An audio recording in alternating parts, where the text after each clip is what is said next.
सच की आवाज news channel, दिखेगा वही जो दिखेगा सही।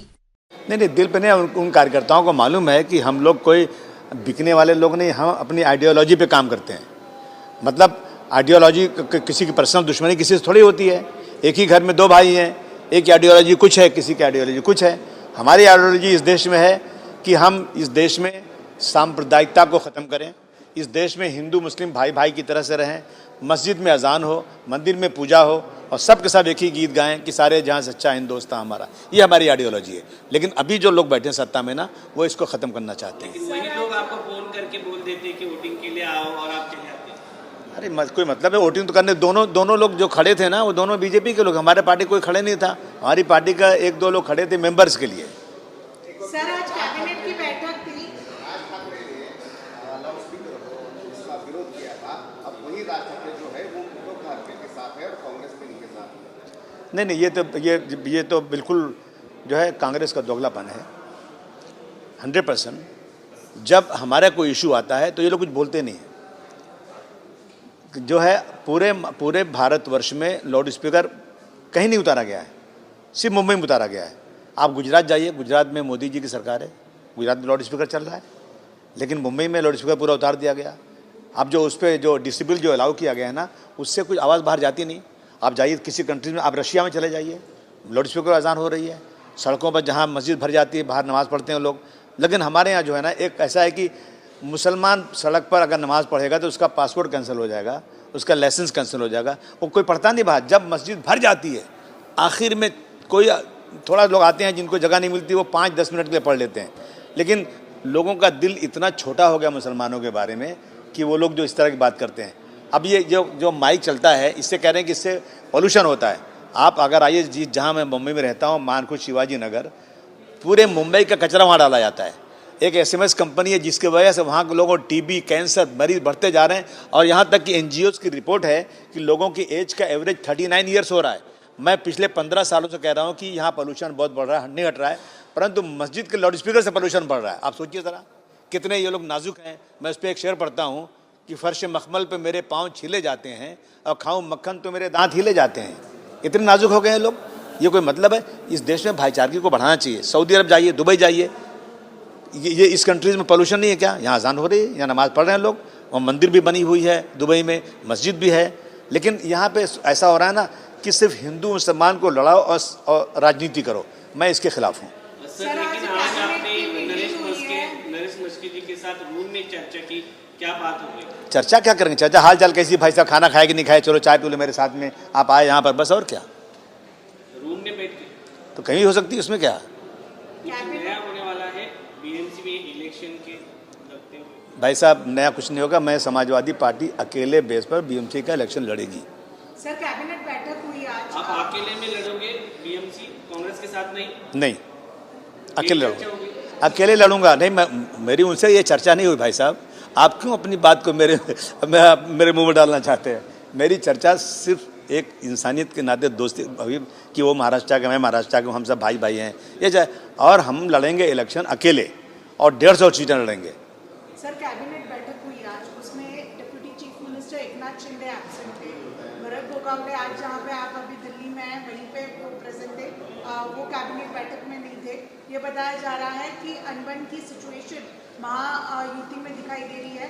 भरत गोगावले और एकनाथ शिंदे कहीं पे कहीं नाराज है पालक मंत्री को लेकर, और इसलिए जो है वो एब्सेंट है। देखिए, ऐसा है ना कि ये लोग सब बीजेपी के साथ हैं और बीजेपी को सोचना चाहिए, हालांकि मैं इनके साथ नहीं हूँ, कि एकनाथ शिंदे साहब ने इनकी सरकार बचाई थी, इनकी सरकार लाई थी और एक चलती हुई सरकार को गिराई थी। तो उस वक्त तो शिंदे साहब बहुत अच्छे थे। कहते हैं कि अपनी गरज थी तो बाहों से लिपटना कबूल था। और आज जो है, अगर उनको ऐसा लगता है कि अनबन है, तो मैं समझता हूँ कि अब इनका आपसी कुछ बात हो कि मैं ऐसे कुछ बोलना नहीं चाहता हूँ, लेकिन वही शिंदे साहब हैं जिन्होंने वो सरकार गिरा करके ये सरकार बनाई थी। सर, बोलिए ना, बोलना क्यों नहीं? बोला ना, इतना बोल दिया ना, इसलिए क्या बोलूँ? मंत्रालय में सर स्मार्टफोन अगर आपके पास नहीं हो तो आपकी एंट्री नहीं होगी, ये कहीं ना कहीं समझ में आ रहा है। मंत्रालय में जो अब एंट्री होगी वो DG ऐप के द्वारा ही होगी। आप इस निर्देश को किस तरह से देखते हैं? क्योंकि कई ऐसे गरीब लोग, कई फार्मर्स जो मंत्रालय में अपने सवाल लेकर आते हैं। नहीं ये तो ठीक है। देखिए ऐसा है ना कि मंत्रालय में देखो वोट्स मैक्सिमम वोट देने वाले लोग गरीब ही होते हैं, जिनके पास बड़े अच्छे अच्छे टेलीफोन हैं, बहुत बड़े बड़े लोग हैं, वो तो शायद इलेक्शन के दिन कहीं पिकनिक मनाने चले जाते हैं और वोटिंग करने वाले गरीब होते हैं। लेकिन अभी क्या दिक्कत है, उसमें कुछ ना कुछ ऐसा रूल बनाना चाहिए कि अगर कोई किसान, कोई मजदूर, कोई सड़क पर रहने वाला आदमी आता है मंत्रालय में तो उसको आसानी से उसको एंट्री मिलना चाहिए और उसके इतने नहीं मिलना चाहिए, और एक कोई जगह वहाँ बनाना चाहिए, कम से कम जो बाहर से लोग आते हैं उनको कुछ चाय पानी का बंदोबस्त भी करना चाहिए, उनके बैठने की जगह भी होना चाहिए। इतना खर्चा होता है, थोड़ा सा जो लोग सरकार बनाते हैं ना उनके साथ हमदर्दी करना चाहिए, उनको वेलकम करना चाहिए मंत्रालय में, ये हमारी मांग है। सर लेकिन बिजनेसमैन हो, बाकी जो लोग हैं उनके लिए एंट्री हो जाती है, जो गरीब लोग गांव देहात से आते हैं उनको मदद मिलनी चाहिए, लेकिन वो मदद के लिए उनको मंत्रालय के द्वार पे खड़ा रहना पड़ता है, लेकिन बिजनेसमैन को क्विकली एंट्री मिलती है। बिजनेसमैन से पैसा मिलता है ना, फंड मिलता है, और आज तो अदानी साहब तो पूरे देश में छा गए एकदम। दो ही नाम आता है, अदानी अडवाणी, और दिल्ली में और देश में दो नाम आता है, एक अमित शाह जी का और एक नरेंद्र मोदी जी का।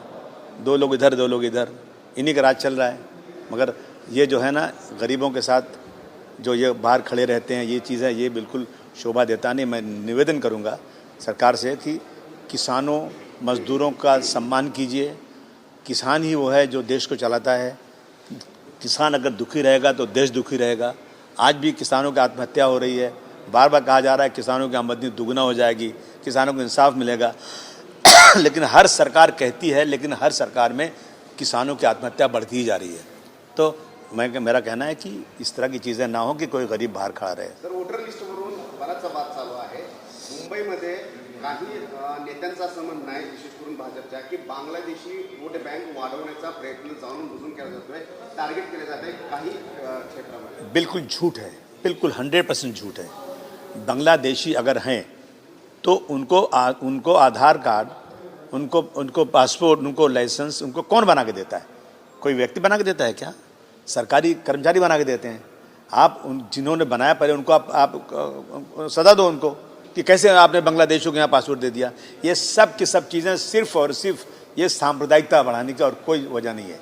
पकड़िए आप। अब आपने देखा पूना के अंदर एक फैमिली के साथ बजरंग दल के लोगों को पुलिस लेकर के गई, 50-60 लोग घर में घुस गए उसके। ये बांग्लादेशी है और वो आदमी पूना में ही मिलिट्री में रिटायर हुआ है, यहाँ का रहने वाला है। इस तरह का अन्याय रोज हो रहा है। ये बांग्लादेशी के नाम पर, कहीं किसी और चीज़ के नाम पर इस तरह की जो चीज़ें हो रही हैं ना, ये गलत है। बांग्लादेशियों से नफरत इतनी है तो बांग्लादेश के प्राइम मिनिस्टर को क्यों रखा अपने देश में? भगाइए उसको ना, आप यहाँ रखिए अपने उसकी एक्स प्राइम मिनिस्टर को। पिछले 9 महीने से सर जो सारे एमएलएज हैं उनको कोई भी निधि मिली नहीं है मंत्रालय के दौरान। जो है लाडकी बहन योजना बोलो, वो कहे दूसरी योजनाओं बोलो, ये पता चल रहा है कि टन गोपाल तिजोरी मंत्रालय। अरे यही बात कर रहा था मैं भाई इनसे, जो है मैं जो बात करने आया था ना, इनसे यही बात करने आया था कि मुझे फंड तो दिलाओ, मेरी क्या गलती है?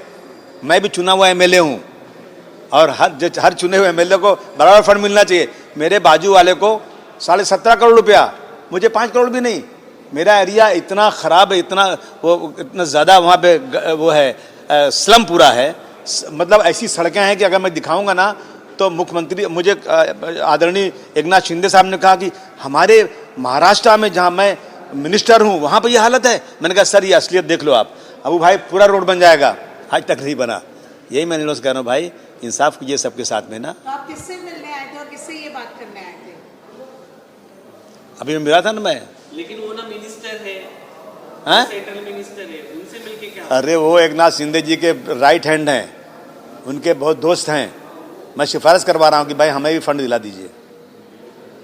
सर एक लास्ट सवाल, हम ये देखते हैं कि जो संजय गायकवाड़ है इनकी बार बार जो टंग है वो फिसलते हुए दिखाई देती है।